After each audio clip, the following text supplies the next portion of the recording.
thank you so much for being here. I'm really glad you're here.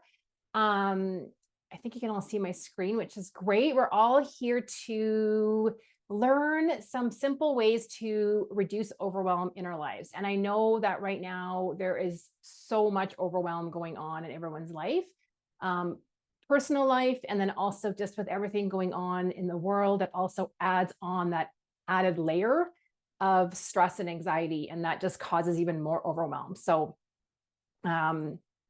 yeah, it's really important that you're here, and I'm really, really glad that you're here. Hi, Mimi, welcome. So glad you're here. So what we're going to talk about today is what overwhelm actually is and how it impacts you.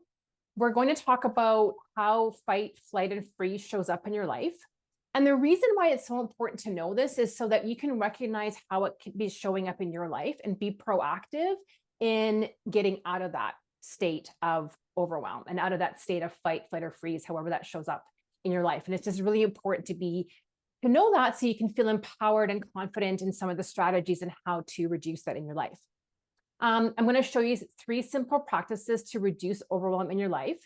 And a reminder that these are starting points. These are ideas. These are some guidance. And if you have any other suggestions, feel free to type them in the chat so we can all learn from each other. And also, it's critical for you to figure out what's going to work best for you. So these are some ideas that have worked for me, that have worked for my clients. You're going to learn from other women in this room today, but it's really important to figure out what really works for you. So these are just starting points, and you can just experiment and see what's going to work for you. So these are just ideas to get started. And then I'm going to talk about what you can do next as we move forward into the rest of the year and into 2024, because yes, it's coming. It's coming. Okay, so who can relate to the feeling in this photo?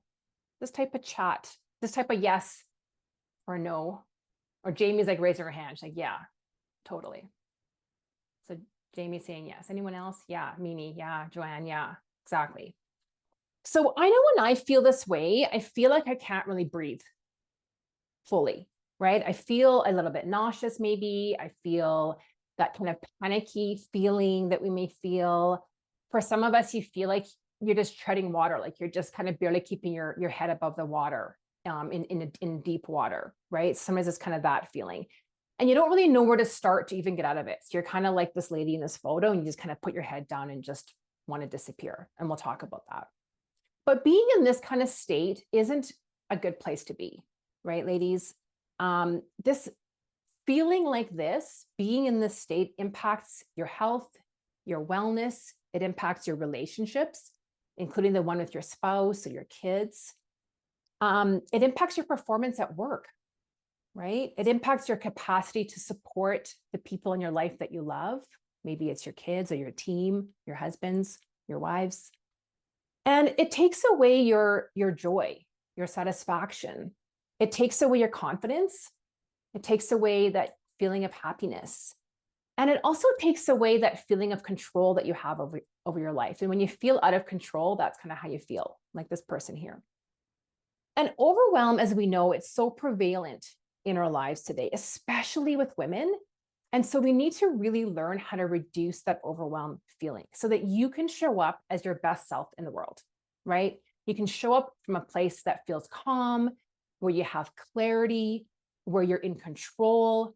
Because when you feel calm and in control and confident, that's how you can start making better decisions for yourself, good decisions for yourself, decisions that you know are really going to start moving you forward. It's how you're going to perform better at work. It's how you're going to have better relationships and be able to support people in your life better. And it's how you're going to feel more satisfied and more productive and more purposeful and also more successful, however you define success. And I want to remind you that you deserve to feel that way. You deserve to feel satisfied and happy and successful and joyful in your life. So I just want to remind you about that. And I know that that's why you're here, because you want to take back some of that control. You want to feel calm, you want to feel confident, and you want to show up in the world as your best self. And I really acknowledge you for that. So let's start right now with something that's really simple and easy to do, and that sometimes we forget that we have this capacity to breathe. And we have this capacity to be intentional about our breathing. So I'm going to be talking about this a little bit later on in the presentation, but for now, I invite you to join me in, if you feel comfortable closing your eyes, putting your hand on your heart or on your belly, putting both feet on the ground if you can, and just begin to focus on your breath. So no judgment, just focus on your breath. Feel the air in your nostrils as you inhale and as you exhale.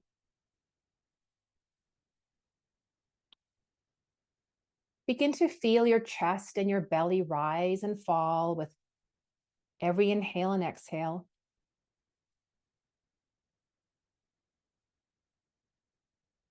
And become aware of your heart beating in your chest.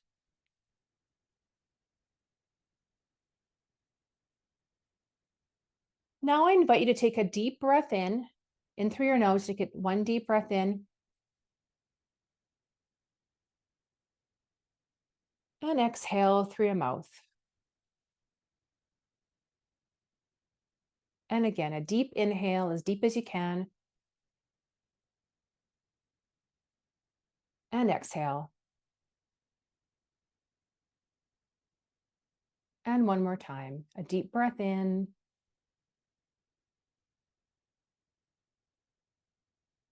And exhale out.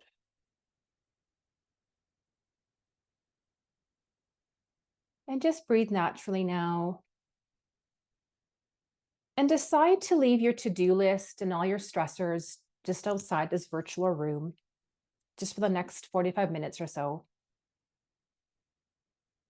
And commit to staying in the present moment. Commit to yourself.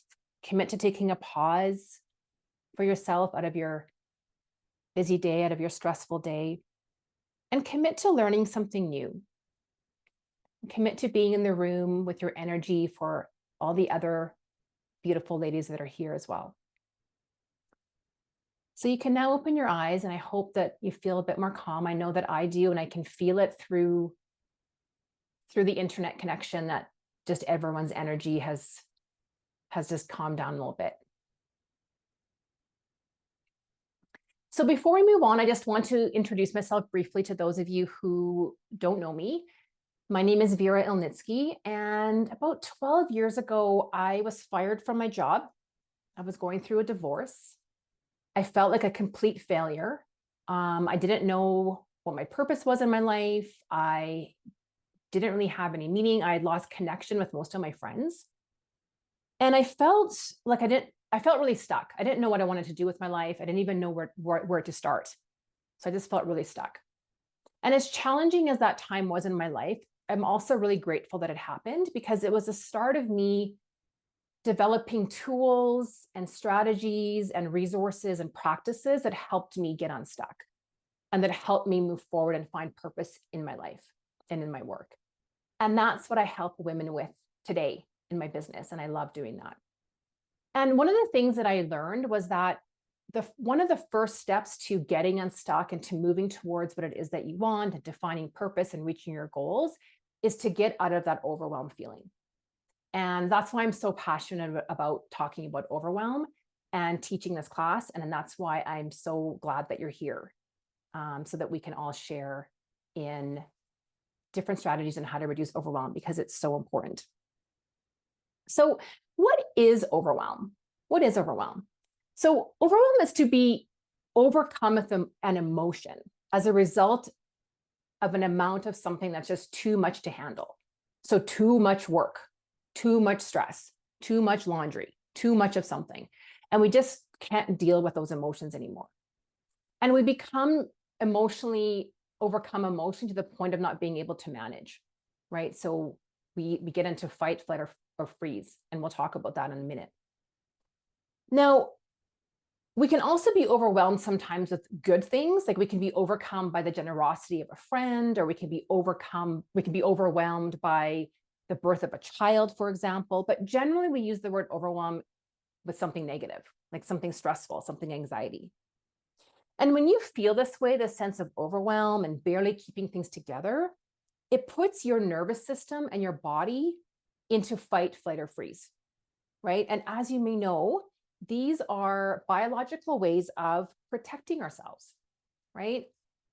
And from an evolutionary perspective, we're meant to be in these stages of fight, flight, or freeze for really short periods of time. So in times of danger or in times of crisis.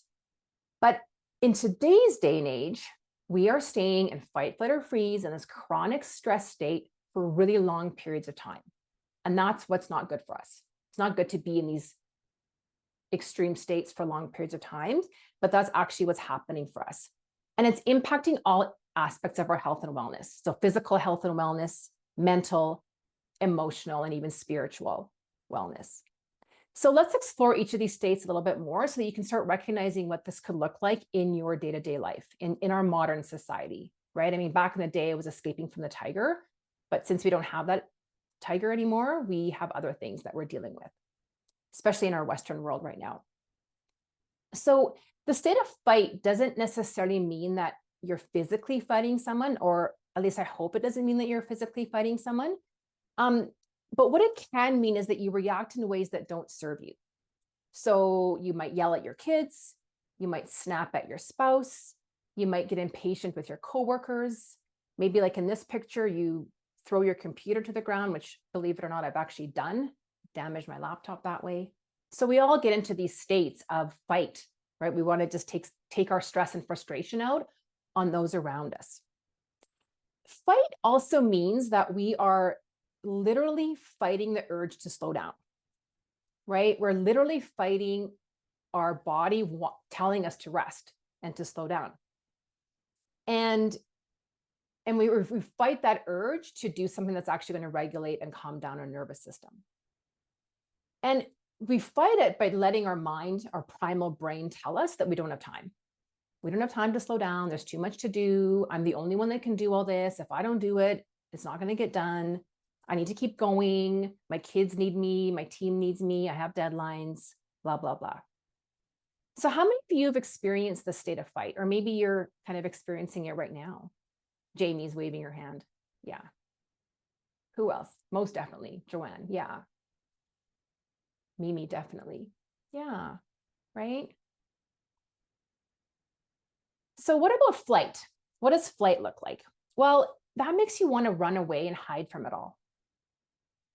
Or in other words, you ignore it, right? You ignore your feelings, you ignore what your body's telling you, you ignore the offers of help from other people, you ignore looking for ways to solve the problem. Your mind just literally runs away from seeing any solutions. And if you could, you would run away.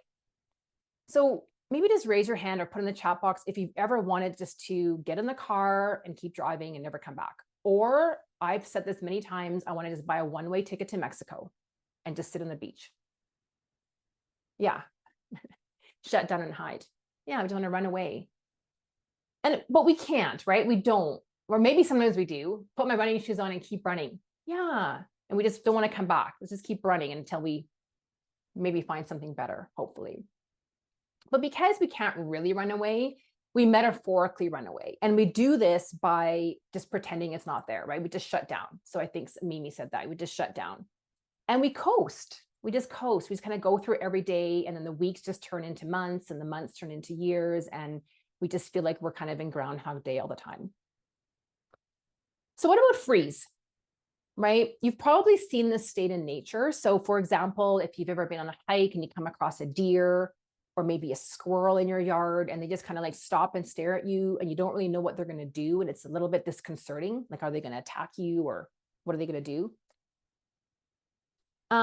It's the same way that we go in when we go into freeze state. We feel like we're frozen. So we're kind of feel like this picture, like we're like encased in concrete. We actually can't move. Our brain is frozen. We can't make a decision.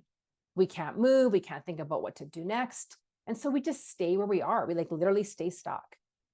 Now, sometimes this is good. This is protective. Like if you're going through something really traumatic or like a really challenging, tough time, it's probably not a good time to make a big decision in your life. So sometimes it's okay to actually be in freeze until we can kind of calm down our nervous system. But most often freeze feels like we're just stuck. And I hear this a lot from women. This is what I hear. I feel stuck. I don't know what to do. I can't make a decision. Or the big one that I hear is, I don't have a choice. I don't have a choice. So this is how we find ourselves stuck in a job that we hate. And I've been there. We find ourselves stuck in a relationship that is toxic. I've been there too. And we kind of get stuck in the same loop of autopilot. And we're too overwhelmed to break this pattern, to try to do something new or different. So we just kind of stay stuck in here. Now, being in fight, flight, or freeze, it's not the state to make good decisions. And so we end up making sometimes bad decisions for ourselves, the wrong decisions that aren't aligned with our best self. Because we're not able to connect with our intuition, we're not able to connect with our rational brain, we're just overreacting, we're reacting, right? We're not thinking rationally or calmly. And our adrenaline and cortisol is pumping, right? So it's just a lot, it's just wanting us to run away or punch something or just stay stuck. And again, this impacts our well-being, physical, mental, emotional, and spiritual. And I came across an article recently that talked about a study that showed how being in long-term chronic stress, like how being in fight, flight, or freeze impacts us. So it can cause high blood pressure. It can cause deposits in our arteries. It can cause anxiety, not surprisingly, depression, addiction, obesity, and poor sleep. So these are all like terrible side effects of overwhelm, right? Which is why it's so important to get out of that state, recognize that state, and then get out of that. Now, I know that as women, we think we need to do it all. We think that we're supposed to figure out how to do it all. We're supposed to figure it all out. And this is a lie. We've been conditioned to think this. The truth is, what you need to figure out is how to reduce the overwhelm, and more importantly, how to allow yourself and to give yourself permission to reduce the overwhelm. Because sometimes we don't give ourselves permission. Like we know that we need to do something and then we don't. We're like, no, too busy. No, I got to figure it out on my own. No, I got to do everything. Right? And then we start feeling guilty, or we start feeling incompetent because we can't juggle all these things. We start comparing ourselves to other people. Well, how come they can do it? We start scrolling on social media and get sucked into everyone's perfectly curated life and how well they're doing. And we start feeling like a bad person, or like I said, guilty, right? Like, well, I don't like making dinner. I don't like doing laundry. What's wrong with me? And I'm supposed to do this. I'm supposed to know how to do this. I'm supposed to just do it all. I'm supposed to work and be put together and look good all the time. So I'm going to show you 3 ways to start reducing this overwhelm feeling. They don't take a lot of time, but what they do require is a decision, like I said, to allow yourself to do them, to make yourself a priority, and to give yourself permission to figure out what's going to regulate your nervous system and get you out of that overwhelm, and set aside some of the other things in your life that you think you need to do. It does require a commitment, right? Whenever we want to make a change in our life, we require a commitment from ourselves every day. It's not just like, I'm going to decide to do this, and then all of a sudden our life magically changes. It's a decision that we need to do every day. It does require some curiosity, like what's going to work for me? What are other people doing? How is this going to make me feel? So it does require some curiosity, and with that comes non-judgment, right? So some self-compassion, some grace, some kindness towards ourselves. So the first thing that we can do to stop overwhelm is we did the 2 minutes of breathing. It was probably less than 2 minutes of breathing, right? So we intentionally breathe for 2 minutes. And you can set your timer to do that. You can go on your phone and just set it for 2 minutes, or you can just take 3 deep breaths. And this may seem really simple, and it is, and that's the point. Like, we don't need to overcomplicate things. I think sometimes we think we need to make these wholesale changes in our life in order to create the sense of calm or confidence. And when we think that, then we don't do anything because it just seems too overwhelming and too big, right? And too much. So I'm a big proponent of just starting small. Like, what's the smallest thing that you can do? And one of the easiest things that you can do is to breathe. And you can do this anywhere. You can do this in the car. Just don't close your eyes in the car. Just do the breathing. You can do this in the shopping, you're waiting for shopping in the lineup and you're feeling impatient or frustrated, right? You can just take 3 deep breaths. I do this a lot in between meetings, right? I'll just take 3 deep breaths, get myself centered, or after a difficult conversation, or every time I go to the bathroom, right? So you can have these habits that you start and just start the breathing process. And there's a lot of research around what breathing does, and there's tons of resources out there around breathing. But the main thing that it does, it calms our nervous system, right? It centers us, it brings us into the present moment so that we're not jumping 3 steps ahead or 5 steps ahead. We're not anxious about the past. We're like in the present moment. It slows down our heart rate. Because if you think about that picture at the beginning where the woman was overwhelmed by all her laundry, like what happens, right? Your heart rate starts racing. We start putting our shoulders up towards our ears. Our stomach gets clenched, right? So breathing helps us like unroll our shoulders, opens up our lungs so we can get more air into our lungs. It slows down our heart rate. It reduces that adrenaline feeling. It allows us to relax our stomach and our muscles so that we can actually start thinking a bit more clearly. It slows down that mind chatter, right? Because we have that mind chatter constantly going on. And so breathing is such a powerful technique. And like I said, those 3 deep breaths in and out is super powerful. Another really good thing to do is box breathing. Maybe you've heard of that. But what that is you just breathe in for a count of 5. You hold for a count of 5. You breathe out for a count of 5, and then you hold at the bottom for a count of 5. And again, you can set your alarm for 2 minutes or 3 minutes or 5 minutes, and just do that. Do that 5 in, hold, 5 out, hold, and just keep doing that for a few minutes. Another really easy one to do is just to breathe in for a count of 5 and breathe out for a count of 6. Breathe in for a count of 5, breathe out for a count of 6. And the longer exhalation actually brings us out of that overwhelm. It calms down our central nervous system. So having a longer exhalation than an inhalation is actually super helpful, and it's super calming and it's super relaxing. And I do this a lot if I can't sleep at night, is I'll just do this breathing, either the box breathing or just the deep in and the longer exhalation out. And you can just set your timer to do that for a few minutes. Does anyone do breathing techniques? There's tons of guided breathing techniques online, on different apps, on YouTube. So if you want you do, Mimi, yeah, great. So if you want someone to guide you through it, there's tons of guided things online. If you don't feel like you can do it yourself, there's lots of support online, and there's lots of research around this, and it's really fascinating. And it's a really simple thing to do. So I really encourage you to think about how you can incorporate some breathing into your day really intentionally. The next thing that I'm going to talk about is reducing overwhelm by taking 5 minutes in the morning to get grounded and centered.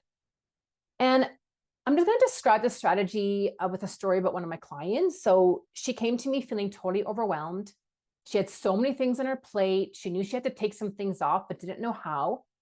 And she thought that maybe she needed more goals. She needed a goal in her life and more structure in her life. And I'm a huge proponent of setting goals, and I'm a huge proponent of having habits and having structure. But sometimes we need to step back. Sometimes we need to just slow things down and just give ourselves some time to get grounded and centered in the morning. And so through our session, my client, her name was Sarah, decided that she was going to take 5 minutes in the morning to journal and stretch, just 5 minutes before she started her day. And I said, okay, well, let's just try that for a week and see what happens. And then at our next session, I asked her how it went. And she said that she had remembered to do it only twice in the week. She'd forgotten the rest of the time. But even in those 2 times of doing this 5 minutes in the morning, she had already felt more centered and grounded. And the interesting thing was she was also feeling less judgmental about herself just in those 5 minutes. And it allowed her to really start her day on a really positive note, in a really positive way. And so it shows the power of 5 minutes. And I know it doesn't, sometimes we think I don't have 5 minutes. Now, Sarah, I mean, she is a business owner. She has a busy business. She has 3 kids and a spouse. So she's busy. She has lots of things on her plate. But I encourage you to see where you can find 5 minutes in your day to do this, whether it's journaling for 5 minutes, whether it's just breathing for 5 minutes, whether it's setting an intention for your day for 5 minutes. Maybe it is just stretching. Maybe it is going for a walk for 5 minutes around your house or just around your block. Whatever it is, it's just that being intentional for 5 minutes can really set up your day in a really powerful way. So I really encourage you, like I said, maybe it's just getting up 5 minutes earlier, but how can you create 5 minutes in your time, in your day? I know that you can. And then the third really powerful way to reduce overwhelm is to create a 5-minute, I like to call it a ritual between work time and personal time. And this is important whether you work at home or whether you work in an office. And I find sometimes we don't transition enough, right? We don't transition at all. We just go from work straight to home, and we carry all of our work stresses and all of our work conversations and all of our work stuff with us back home. And we don't really stop and close out the day, our work day. And then we get home and we're frazzled and we snap at our husbands again and we yell at our kids and we start making dinner and we feel really frustrated by everything, right? So it's really important to have this energetic transition between home time and work time, or work time and home time. And one thing that really works quite well is to take 5 minutes before you leave the office, again, whether it's at home or in a physical office or away from your home, is to take 5 minutes and review your day. What went well, maybe what didn't go so well, what you are celebrating, maybe celebrating some of your accomplishments or some of your successes or achievements. I have clients who write this down. They kind of have like a Google Doc or just a journal, and they write down what went well that day, how they wanted to close out the day, what they learned, and just, taking that 5-minute breather before they head home. It can also work to say, you know what, thank you for the day. It was a great productive day. I got lots done. The day is now over and I'm moving on to the next phase of my day. I'm going to be 100% present with the next phase of my day, whatever that looks like for you. I know for me, I like to tidy up my desk. So I take 5 minutes, I straighten up my files, I make my to-do list for tomorrow, I make everything look nice and clean, right? I take a little bit of time to have gratitude for what happened in the day.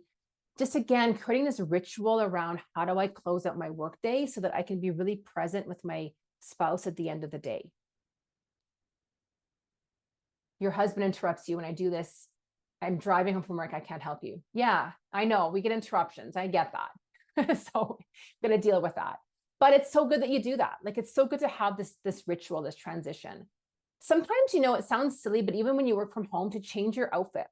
So even if it means you're changing from one pair of stretchy pants to a different pair of stretchy pants, right? I find that super helpful. It's just this like mental thing in our brain that we turn off the switch. We turning off. It's like, I'm switching from this part of my day to this part of my day. And usually when I'm working, I wear shoes, I'll wear runners or, indoor boots or something. And when I'm done my work for the day, I'll put on a different pair of stretchy pants and I'll put on flip-flops, right? So it's just this signal to my body that now I'm moving on to the next part of my day, right? So it sounds simple, but even washing your face, washing your hands, maybe laying on your bed for a few minutes and just taking a few deep breaths. If you have time, you can have a shower. Sometimes I feel that works really well for me. I've had a really heavy day. I've held space for a lot of people. I've had some difficult conversations. I'm gonna have a quick shower and just literally wash off the work day before I transition to my next day. It just allows you to be really present with your kids, with your spouse, even if you're single by yourself, right? It's like, okay, I'm going to commit to my next, whether it's working out or whether it's going to do activities, whether it's making dinner. You're really present there. So think about how you can create a little ritual in your life. And I feel like we don't have enough rituals in our life. So I'm using that word a lot these days as to how can we create little rituals, little 5-minute rituals in our life to signal that we are closing out a part of our day, or we're starting off our day with a ritual. Okay. So there you have it. Those are 3 simple ways, some ideas to get you started on reducing overwhelm in your life. And I'm curious if you have any other ideas. And I'm also curious what you found most valuable. So we have a small group today, so feel free to unmute yourself if you want to share or just type in the chat what was most valuable for you today, and any other ideas that you can share with the other women today. Vera, do you remember my message to you in response to what you asked me, what I was looking forward to in this in this class? Okay, so I told you that I had a lot of tools in my toolbox, right? Remember that? Mm-hmm. So when you went through number one, breath, and number two, getting grounded, I've been doing those for over 20 years, right?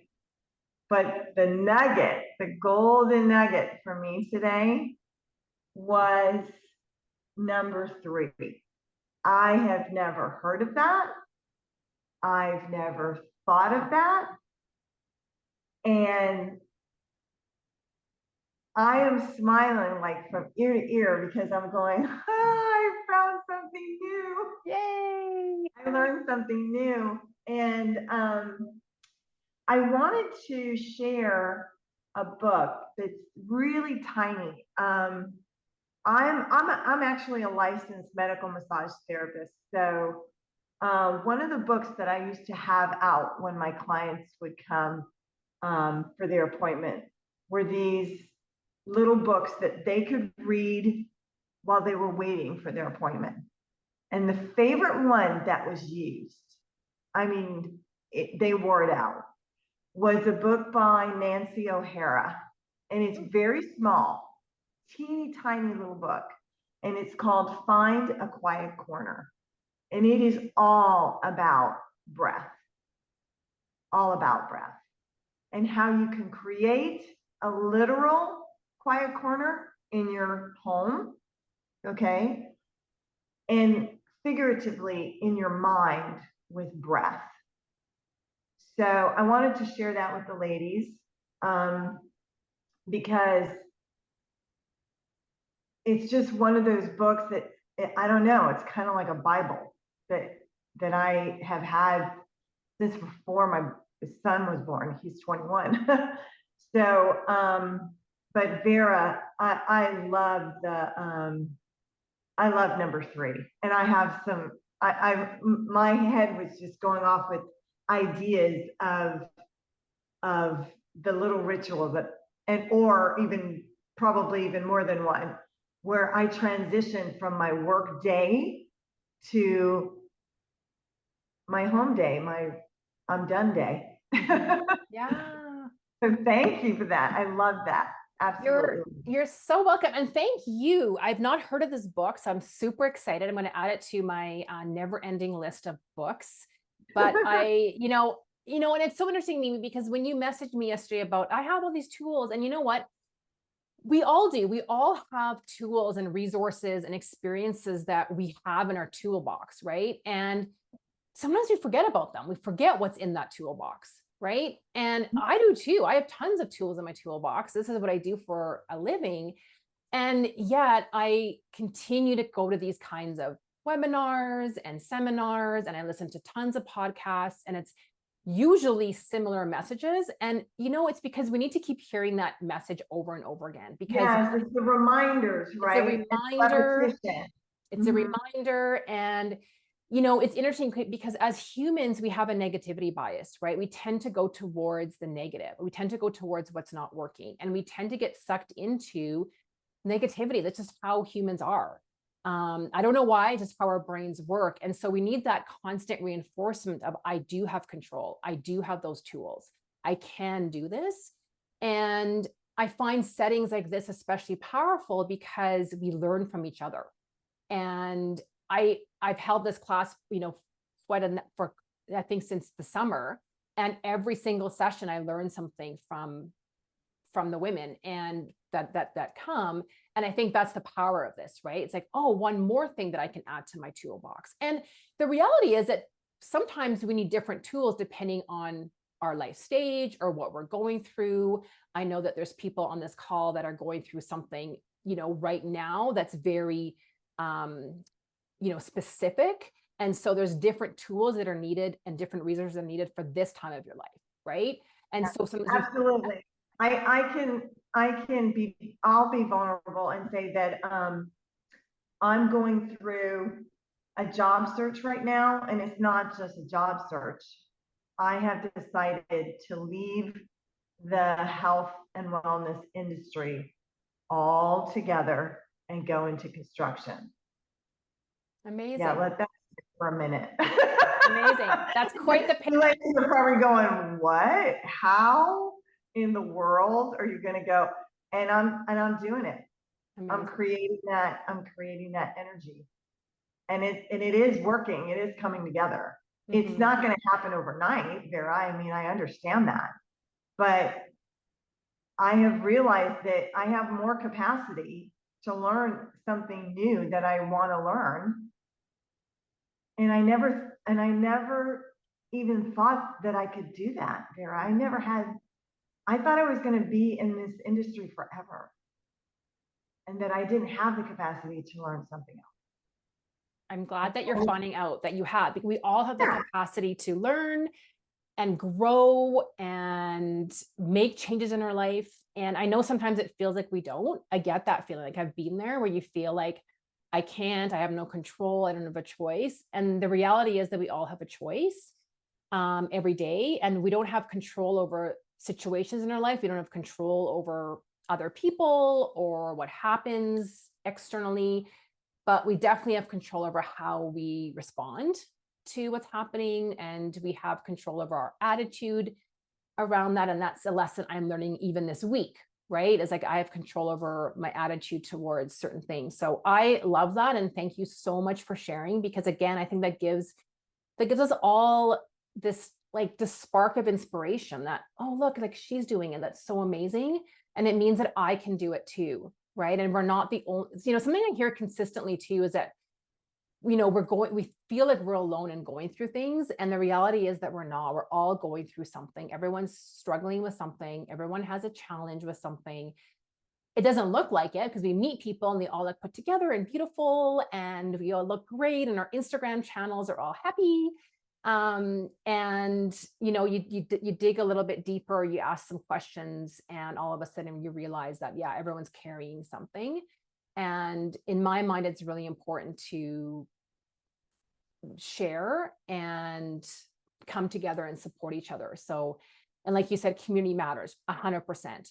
The communities that we create for ourselves, the communities that we choose to join, and the people that we decide to surround ourselves with. And so this has been one of the biggest blessings of having this class, is that bringing women together in community and doing something really positive. So thank you so much for sharing. And that's so exciting. Construction. I love it. Anyone else want to share? I'd love to share. Yes. Mimi, I totally resonate with what you said, actually, because I never thought I was smart enough to do certain things in my career. And then I finally got brave enough and took it on and learned a whole bunch of new things that I didn't think I was capable of. And now my career is next level. So good for you. You can do it. Thanks, Jamie. And you can, like, look, you've created this business for yourself. It's so amazing. Thank you. But what I wanted to say also, Vera, was I tend to do number 2 and number 3, but I never really thought about them as like really daily rituals. So that's a good reminder, especially the journaling or stretching or just like mindful coming into your day. Like even if it's writing a to-do list, which is, sometimes what I do at night or in the morning, first thing with my coffee. I think that's a good idea to make that happen every day or every morning. And I like the stretching idea. I think that's great. But the transition, like I've only done that a few times, and it's so funny because, sometimes I'll be done work and my husband will be like, come on, let's make dinner. And I just look at him like, I'm driving home from work. Leave me alone. Yes, right. Right? That's right. I'm in my commute right now, so don't bother me. Yeah, don't bug me. So I think what I probably should do is go for a walk. So I'm not Yeah. here. Yeah. And thanks so much for sharing. I really appreciate that. And I've been using the word ritual a lot more because we tend to hear about like morning routine and our routine at night. And yeah, I love routine. I think it's super important to have habits and good, healthy routines. But it also seems a little bit like a checklist, like, oh, I did the routine, I did the this, I did the that, right? A ritual to me seems it's more sacred and it's more special. And it's something that I do for myself to feed my soul. And it's really important. It's more than just the routine, right? Like, yes, I have my Yep. routine of getting my energy up and reading my affirmations and going through my goals and going through my to-do list, but it's way more important. It's way bigger than that. It's about getting myself into that right space. And that to me is really sacred. That's a ritual. And so when I think about it as a ritual, right? Like I light my candle, I turn my, my little air thing on, like I do the things that make me feel really good. And again, those don't need to be really big things, but it could just be something really simple that means something to you, that sets you up for the day or ends your night as well, right? Like the ritual Yeah. of going to sleep, the ritual of putting your kids to bed. Like it just seems more sacred to me. So I've been using that word a lot more. And I think it resonates a lot more. That's a really great point. Thanks, Vera. I like Yeah, that ritual. totally. Anybody Mhm. else?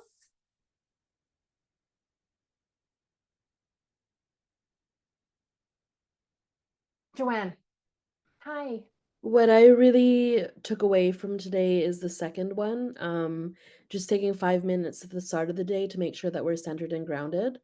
I was also on a webinar this week before I lost my job.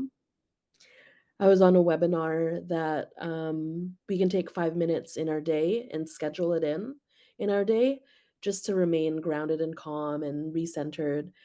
So that's another takeaway as well is just making sure that we're scheduling in that 5 to 10 minutes of time, even just 5 minutes of time, just to make sure that we're grounded and centered within ourselves. Yeah. Thank you, Vera. No, thank you for sharing that. And yeah, like scheduling it in, I think especially when we're building up a new habit. It's fine to have it in our brain. Like I should take 5 minutes every morning, but if it's in your calendar and you treat your calendar as this is my sacred calendar, then it's in there and then you're going to do it. Right. So you can have it in your calendar. You can have it on a sticky note as well, on your computer, like remember to take 5 minutes. And then as it gets part of your, after a month or after a few weeks, once it gets part of your daily ritual, your daily routine, maybe you don't need to schedule it in, but I firmly believe scheduling things in, right? Because otherwise it's just not going to get done. And it's a lot easier just to go, I'll do it. Oh, let me, put the dog out first, or let me make lunches first. And then all of a sudden the day's gone and we haven't taken that 5 minutes. So 100%, Joanne, I love that you are scheduling that in, and I'm so glad you're here. So yeah. So next steps, a couple of things that I want you to think about. What are you ready to do? Are you ready to have more energy? Are you ready to make better decisions? Are you ready to improve your health and wellness overall? Are you ready to feel happier?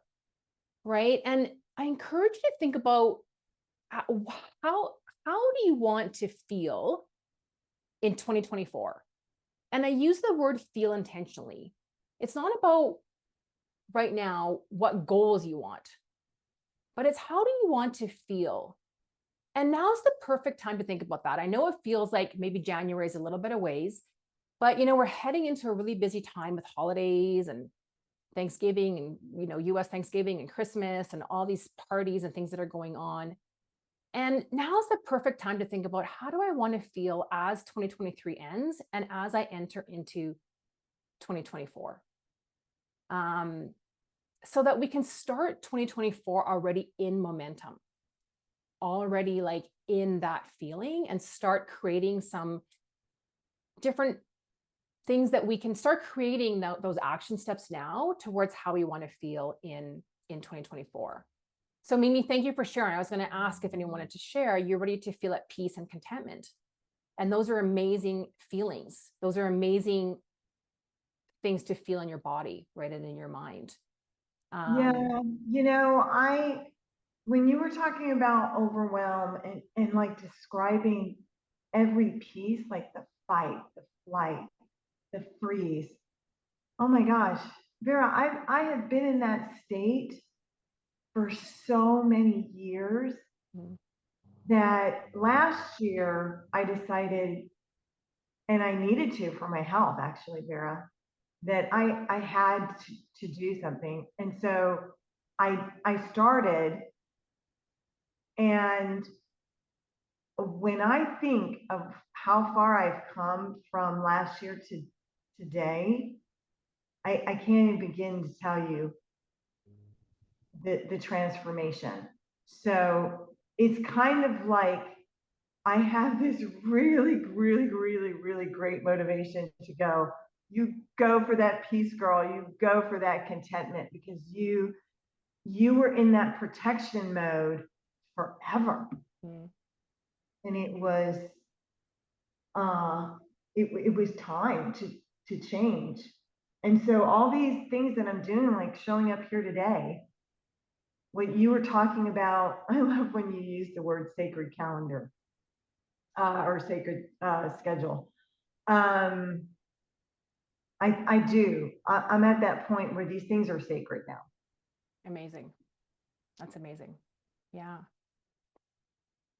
Another really powerful set of questions that have opened up a lot of things for me, and again, you might want to, or I encourage you to think about, is what do you want to be, do, and have as you move forward? What do you want to be, do, and have? Maybe it's energy to support people in your life. Maybe it's the ability to make decisions that you confidently know are best for you, or right for you. Maybe you want to be happy, purposeful, and productive. Or maybe you want to have time to look after your health. But whatever those things are, really think about what you want to be, do, and have. Joanne, I'm ready for consistent self-care. Amazing. And the ability to self-care and put myself first in 2024 and be a model for those behaviors. That is so beautiful. That gives me goosebumps. Like, those are amazing, amazing things to want to be, do, and have. And I love that. Thank you so much for sharing that. And it's so important to know what you want to be, do, and have. And if you don't know, that's okay too, right? It's okay to reflect on it and think about it. But it is probably time to find out and to declare it and to think about it and to make it real, so that you can start getting there. Otherwise, you're just going to stay where you are. So like Mimi, what you were saying, right? If you don't set that intention, you're not actually going to start. And I know moving, when you look ahead, it feels so daunting. Like, how am I ever going to feel contentment? How am I ever going to put myself first? I don't know how that's going to happen. And it's not really our role to think about the how. It's really our role to think about what it is that we want to feel, what it is that we really want. And then when you look backwards, that's when you see the progress. But it's really starting. It's starting and saying, okay, this is actually what I want.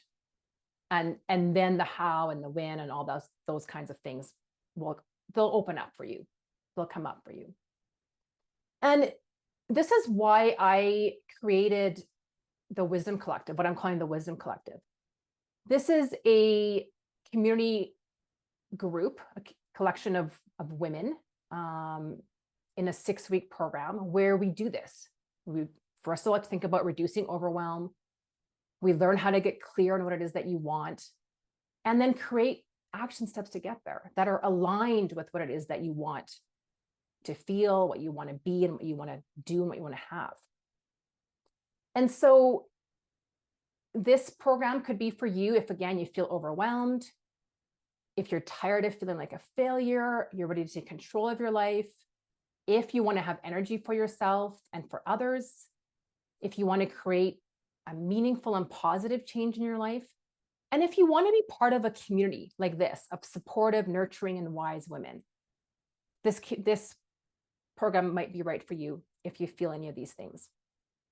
And something I hear, again, I said this before, but I hear consistently from women that they feel alone and that they're the only ones going through something and they feel disconnected.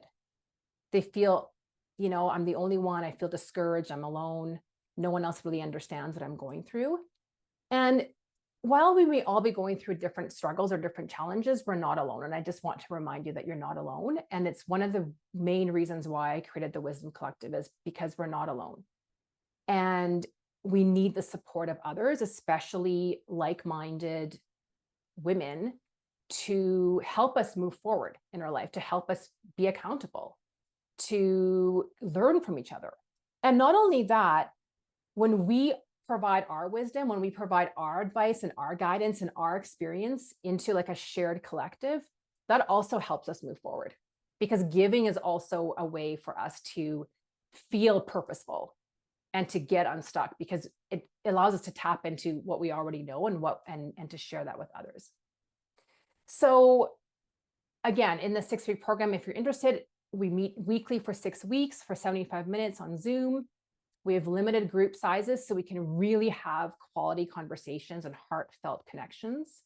There'll be lots of time to share your individual concerns, ask questions, receive personalized coaching. I also open up a private Facebook chat so that we can chat in between sessions and ask questions, support each other, share resources, that type of thing. And then I also provide exercises, reflections, journaling prompts, and a whole bunch of other things that we can complete between sessions. So that's kind of how you're supported. And the really interesting stat is that you're 90% more likely to achieve success when you're in a like-minded community, when you're in community, because there's security in community, right? We learn from others, like I said, we have meaningful conversations, and we support each other through our own wisdom. And I think Mimi was saying how important it is to have community. And we might have other community groups. We might have our friend group, we might have our spouse, right? We might have a religious community or spiritual community that we belong to. But sometimes we need to form or belong to another type of community that is all about moving forward, or personal development, or other things that we need in our life. And so I don't think you can ever have too much community or too much connection. And we need different types of connection, different types of community for what we want to achieve. But it's really interesting that, we're more likely to achieve our goals, or to reach where we want to go, or to achieve our version of success when we're with other people. And there's a lot of research that supports that we kind of become who we surround ourselves with. So it's really important to be intentional about who it is that you surround yourself with. So the investment for the 6-week program is $300. And I'm also offering a special bonus for everyone who is in attendance at this masterclass today. And the bonus is a 30-minute one-on-one coaching session with me that you can use anytime throughout the 6 weeks, beginning, the middle, at the end. We can figure that out. And we just need to register by the end of day Monday, October 23rd, because our first cohort starts on the 27th. So we definitely want to have all that sort of organized and ready to go. I do encourage you to book an info session with me, just a quick chat with me. I'm actually going to, I can pop it into the chat box, actually, if you want to book it right now. No obligation, I'm happy to chat with anybody if you have any questions.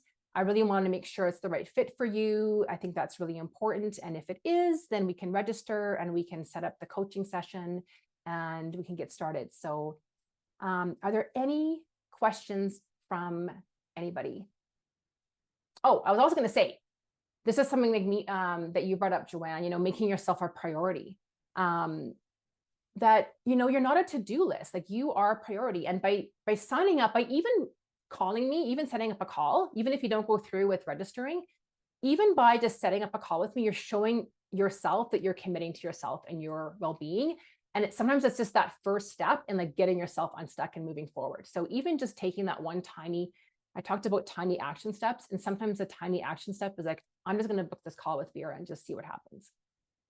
And it's an investment in yourself, right? We need to put ourselves first. Sometimes as women, we don't. We think we need to do everything else for everybody else. But think about all the positive things you could do for those around you if you felt really energized and confident and aligned and knowing what you really wanted and really clear on that. Just think about how you could positively impact those around you. And I hear sometimes that, I don't have time I don't have time to do any more coaching. I don't have time to join a program. And it might be a bit counterintuitive, but coaching is actually an investment for time. Because in the coaching, we'll learn how to create time for ourselves, how to create 5 minutes, how to create these rituals for ourselves, how to make ourselves a priority. And so it really is an investment to create time for ourselves and how to make ourselves our priority. So again, if you're interested, book a call with me. I've opened up lots of time slots, even today, this afternoon, even on Sunday, which I normally don't do. So there's lots of time slots there. And if not, you can always message me. I think we're all connected on LinkedIn, or I'll send you an email later on today. You can always respond to that email as well. So now, any other questions or comments or any other feedback? I'm always open for feedback and how I can improve and how I can, make this better for everyone else that's going to attend in future classes.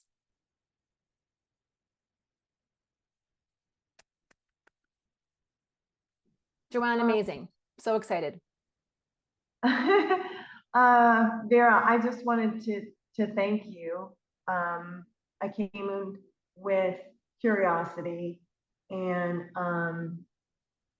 wow, you you taught us a lot in a very, very short amount of time. I'm actually quite, I don't know, I'm surprised. Good. I didn't have, I told you I didn't have like these massive expectations, but yeah, today was really beautiful. Thank you, Deb. You're so welcome. And I really firmly believe that people come into our lives for a reason. And sometimes people will say to me, I don't even know where I got this invite from, but here I am. And I'm like, well, you're meant to be here, right? We're all meant to learn something today, and we're all meant to connect for some reason. And so I love that you were just so open to it and did it. Because it's hard sometimes. I get it, right? Like sometimes I'm like, should I join this class? I don't know. Like it's intimidating. We don't know people. And I kind of sometimes hover over the click button, but it's always worth it. And when we get that ping,